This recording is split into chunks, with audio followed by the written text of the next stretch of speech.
What's good, ladies and gentlemen? It's your boy Young Prospect back again with another video. And if you're new to this channel, please do not forget to hit that subscribe button with that post notification bell as well. And please do not forget to leave a comment and a like if you are actually loving the content, so that we can be motivated to keep dropping every week as we so done often.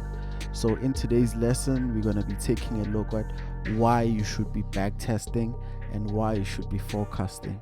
This is one of the things that we have been using as GLOBALWEALTHFX to actually try and mitigate the guessing game in the foreign exchange market. This helps us be able to actually know the characteristics a little bit better of the market or that particular pair that we're trading. So today I'm going to be using a pair that is not mostly traded by most traders, which is called the USDTRY, which is basically short for Turkish lira, the US dollar versus the Turkish lira. So with that being said, let me get into the lesson. So for this lesson, we're going to be starting with backtesting. Why you should backtest. Number one, so backtesting is basically the principle of where you actually just try and use the bar replay tool in TradingView to actually reverse price action. After reversing price action, that's where you're gonna be like looking at why you should have been buying at this particular area, at which criteria, and then placing the trade and basically seeing that was I right in actually taking that trade there. And as you can see, ladies and gentlemen, that is where you should have been you should have taken the trade. So that's a bit of a psychological edge in terms of, for me specifically, the beginning days I didn't really backtest so much, and I noticed how I could have been so much better psychologically ready for the market if I actually had backtested, because this would have at least shown me that these type of entries are also available within the market. So with backtesting, that's the basic principle that actually happens. You get to rewind price action and see if actually that would have been an error you would have entered. For an example, if you want to know how you would have caught this sell trade, you just go to a bar replay tool and then you just build your analysis around this area here. Let's say maybe you're seeing an ascending structure going upwards. That means that there might be sellers starting to actually be involved and looking at the price action candles. The reversal candles at the top there, as you can see in this structure, this reversal is called the double top tweezers, meaning that price action is basically what this means. The candle opened and it pushed up, and then it basically ended up pushing down and it closed as a reversal candle, indicating that there might be actually sellers at that level. That is why after a few moves the market decided to tank. Why the market tank? That's what backtesting actually does. And then if you want to actually get better at backtesting, you need to start tabulating your results. Like for an example, if you caught this entry while you were backtesting, you need to be able to actually have information that you actually put in terms of a document, so that you'll be able to refer to in the future, knowing that, oh, these are my type of entries, this is where I exit, this is where I enter, why should I enter here, why should I not enter at a particular area.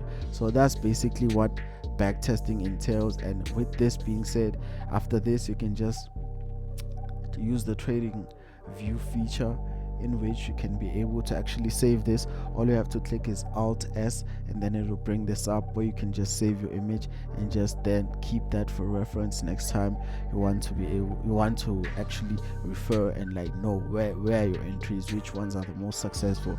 With that being said, you'll be able to like test the strategy out, test out your knowledge in terms of the foreign exchange market entries, test out your stop losses, and you'll be able to actually learn from that process as well. If you're taking a lot of hits, it'll be an indication that your entries are probably not where you should be entering, and then you will be able to find the right entries.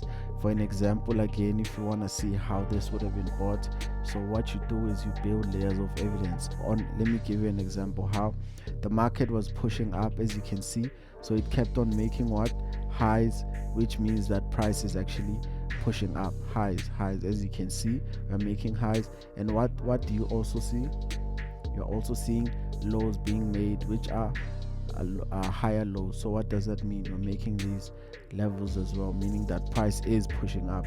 So as you can see, what happens is, as price makes a low, it makes sure that it doesn't break, because the minute that it breaks below, it means there's a possible reversal coming, or a short-term sell towards that previous level that was actually at the buy area. So what you're seeing here is highs being made, highs being made, highs being made, and then now you're trying to find out why it actually bought. And in terms of me, ladies and gentlemen, I would wait for the market to actually come back to this area right here for me to actually trade this type of setup. And as you can see, it did not. So me missing an entry does not mean that I'm a bad trader. It just simply means that I was following the strategy up to par. So if the price didn't come back here, what am I waiting for next? I'm waiting for price to come back and retest its previous area that it broke. And as you can see, price continued to push all the way up. What does that actually tell me? It tells me that USD Turkish lira is more of a very, very volatile pair. Sometimes it does not do its retest on the daily, sometimes maybe they're on the lower time frames. So the overall time frames, the market is very, very bullish. So what I'm supposed to be only looking for in this area are buys. So what is it? What does that mean for my back testing? It means I'm waiting for price to come back to where my buy areas are, and then that's where I'll be taking my buys. That is why you wait for candles to push up, and then as candles come back down, as you can see, we broke our previous low here, indicating that there might be selling pressure. And looking at the size of the candles, that is very pure price action. And as you can see, it's telling a lot of sellers are in the market. So if you play it out, you'll be able to see that the market actually did break this level and came back to retest it and gave us reversal. The OG candles here, and then it gave us an engulfing candle towards the downside. So does it complete that move? Sometimes the market does not go all the way down. Why? Because if you take a look, ladies and gentlemen, we are in an overall bullish market. So that's why sometimes setups, people lose certain setups because they're actually focused on the wrong side of the market. So me seeing that this level was broken, retested, a lot of people would have been caught with this sell. And now that knowing what I know as a trader now is that you should always focus on buys in a bullish market instead of looking for sells. And as you can see, back testing is very, very good. You'll be able to know how to anticipate moves like this next time. Moving on to forecasting. Forecasting just simply means trying to actually predict the area that the price will move at by just trying to actually draw it out, meaning that you are saying that I do not know where the market will go, so I am predicting that it will probably, since it's on a push phase right now, it will probably start correcting before continuing to push. So this, ladies and gentlemen, is a forecast of me saying there's a chance that we might correct after this impulsive push right now, and then that's where I'll place my buy stop just above that area and my target just above there. Remember, this is just a forecast. It does not mean the market has to do that. So what this means is just a prediction. The better you get at predicting how price can try to move, the better you become a technical trader.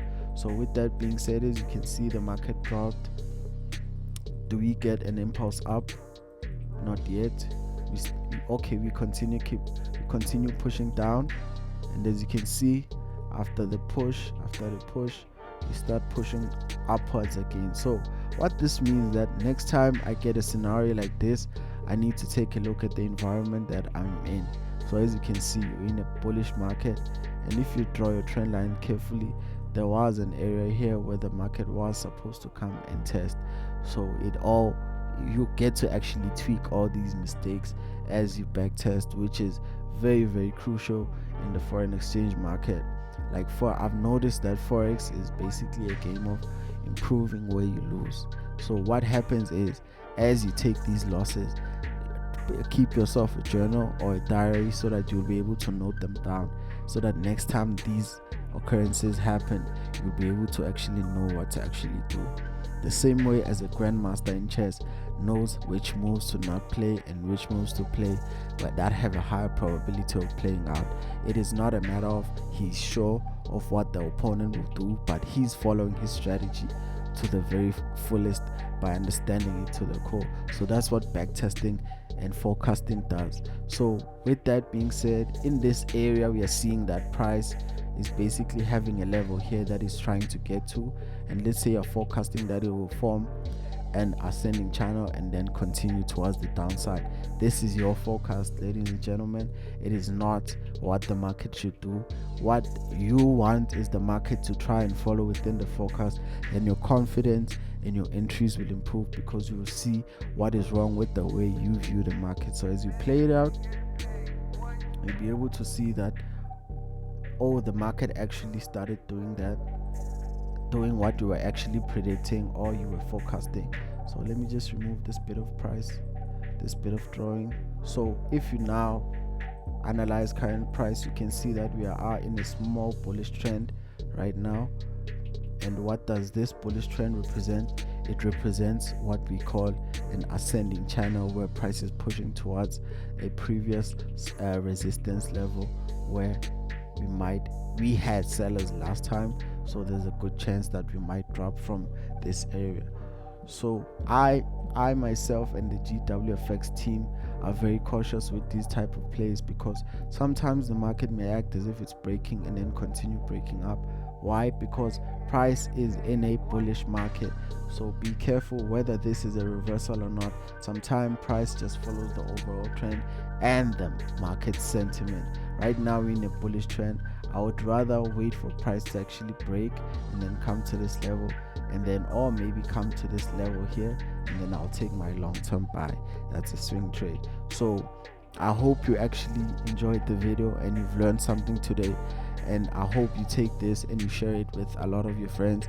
Don't forget to follow us on all social medias. Our links are in the bio. Don't forget to join our free Telegram group. Please subscribe. Every subscriber is very important. It motivates us to actually keep dropping more content. It's your boy Young Prospect signing out.